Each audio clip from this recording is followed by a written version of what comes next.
अस्सलाम वालेकुम एवरीवन। आज मैं आपसे कावा की रेसिपी शेयर करूंगी। ऐसा कावा है जिससे आपका ज़ुकाम, बुखार, गला सब ठीक होगा इंशाल्लाह।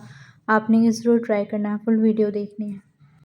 हमने इधर 1 गिलास पानी का लिया है। जब बॉयल जाएंगे तब हम इसमें जो इंग्रेडिएंट्स है वो आपको इधर दिखाऊंगी वो डालने हैं।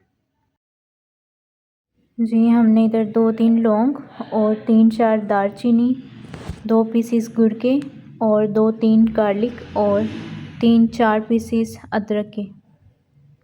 इसके बाद सौंफ भी डालना है।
आई होप आपको इसकी रेसिपी अच्छी लगी होगी। लाइक करें, सब्सक्राइब करें एंड बेल आइकन को प्रेस करें। अल्लाह हाफिज़।